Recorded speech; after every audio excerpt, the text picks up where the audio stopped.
A 7-year-old boy vanished without a trace. What happened next is the most incredible story in football history. The secret behind his rise from a missing child to the world's best player will shock you. You have to stick around until the end to discover the unbelievable truth that even Messi acknowledges. He was 7 years old when the world first showed him its cruelty. The news of his father's death was delivered without preparation, his cousin's words falling like stones he could not dodge. At first, Sadio Mané thought it was a joke, another childish attempt to play on his emotions. But as he looked around Bambali, as the grief spread like a shadow across faces he trusted, the truth became undeniable. There had been no hospital, no doctors, no chance to save a man who was both his parent and the village's imam. In that moment, helplessness carved itself into the boy's memory, and he decided that if there was nothing he could do to change the past, he would bend the future itself. Football, the very thing his uncle would soon call a distraction, became his weapon against despair. His uncle, inheriting the role of guardian and religious leader, believed football was a reckless indulgence. Where Sadio saw salvation, his uncle saw sin. The boy who burned with dreams of green pitches and roaring crowds was dragged deeper in the chores of the mosque. Each day chained expectations he did not choose, yet the fire refused to die. By the age of 15, he had reached a breaking point. One morning, he disappeared, walking miles until his legs trembled, catching a bus that rattled him all the way to Dakar. To his family, he was a missing child. To himself, he was an exile chasing destiny. In Dakar, the trials were merciless. 300 boys lined up, each convinced they were chosen. When Mané stepped forward, laughter rippled through the crowd. He wore pants instead of shorts. His boots were shredded and bound by wire, and his face betrayed his rural innocence. But the laughter froze once he touched the ball. He glided past offenders like a shadow, dribbling with balance that mocked gravity. Coaches whispered to each other, realizing they were watching something beyond ordinary talent. From that day, the barefoot boy of Bambali was no longer invisible. Generation Foot Academy became the forge of his future, and soon a pathway opened to France. FC Metz brought him across the sea, but Europe welcomed him not with glory but with hardship. Metz struggled, relegation loomed, and through it all, Mané kept silent about the pain tearing through his leg. For 2.5 months, he played injured, hiding the agony, refusing to complain in case the dream was taken from him.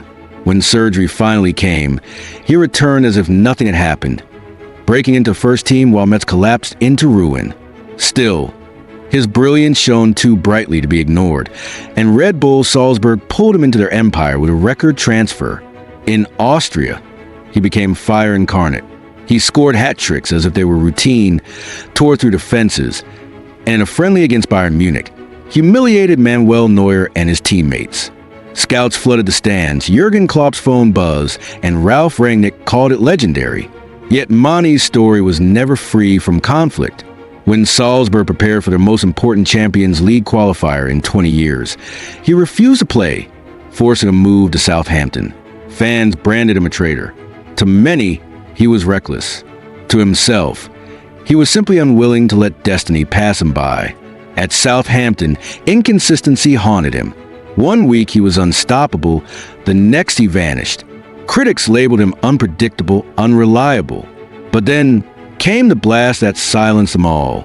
In just 2 minutes and 56 seconds, he scored the fastest hat trick in Premier League history, smashing Robbie Fowler's long-standing record. His reputation shifted overnight. Still, destiny was not yet complete. Against Liverpool, with Klopp watching, he delivered a masterclass, scoring twice and dismantling the very team that had doubted him. It was a performance Klopp could not ignore. Soon after, Liverpool paid £34 million for his signature, making him the most expensive African player in history. His debut for Liverpool was thunder against Arsenal. He weaved through defenders and scored one of the goals of the season, lifting the team into new belief. Klopp called him the weapon he had been missing. As Mohamed Salah and Virgil van Dijk joined, Mané adjusted selflessly, moving to the left wing so Salah could thrive. Together, they built a team that subdued defenses across Europe. But beneath the roar of Anfield, humility never left him. Even after Champions League nights, he was seen helping carry water bottles for Senegal staff, Proof that glory never erased a boy from Bambali. In Kiev 2018, he stood alone after Salah's injury, scoring to keep Liverpool alive in the Champions League final. They lost, but Mané's defiance marked him as their warrior. The following year, redemption came. In Madrid, he won the penalty that Salah converted, securing Liverpool's first European crown in 14 years. Soon after, the long-awaited Premier League title arrived, their first in 30 years. Mané was the heartbeat of an era. He matched Salah and Pierre-Emerick Aubameyang for the Golden Boot, proving he could rival anyone's numbers while sacrificing his spotlight for the team's rhythm. Beyond the club, his heart remained tethered to Senegal. He returned to Bambali not with fleets of cars or golden mansions, but with schools, scholarships, internet access, and a hospital to ensure no child lost a parent as he had. He built a monthly fund so every family received the equivalent of a wage, transforming the village that had once been powerless into one with hope. While Europe celebrated his goals, Bambali celebrated his generosity. But his greatest gift to Senegal came on the pitch. In 2019, he led them to the Africa Cup of Nations final, only to fall to Algeria. Critics said he lacked the edge for the biggest moments. 3 years later, he silenced them forever. Against Egypt in the 2022 AFCON final, the match dragged into penalties. With history pressing down, Sadio Mané stepped forward, eyes calm, heart steady, and rifled the winning kick into the net. Senegal erupted, its streets drowning in celebration. He had delivered his nation's first continental crown. Weeks later, destiny repeated itself in the World Cup playoffs. Egypt again, Salah again, penalties again.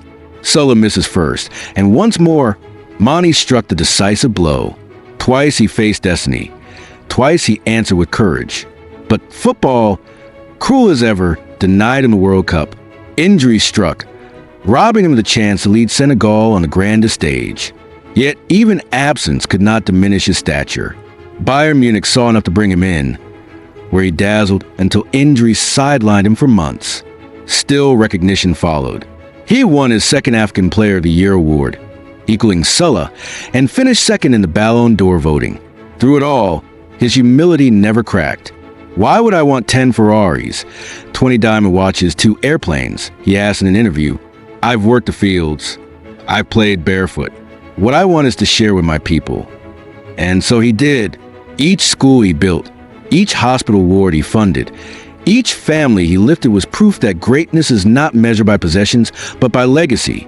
This is why Messi's vote was not charity, but reverence. In a sport obsessed with statistics, Messi recognized something deeper. The humanity of a man who fled his village, endured humiliation, survived betrayal, and carried his nation to glory. From the boy who scrubbed mosque toilets to the champion who humbled Europe, Sadio Mané's story is not just of goals and trophies. It is of resilience, sacrifice, and the unbreakable belief that even the missing child of Bambali could rise to become the best player on the planet. Do you believe Sadio Mané's story makes him the true embodiment of greatness beyond goals and trophies? Do you think humility and sacrifice matter more than Ballon d'Or titles? Share your thoughts in the comments, and let's talk about legacy. And if you want more untold stories of football, forgotten struggles, and impossible triumphs, make sure you subscribe.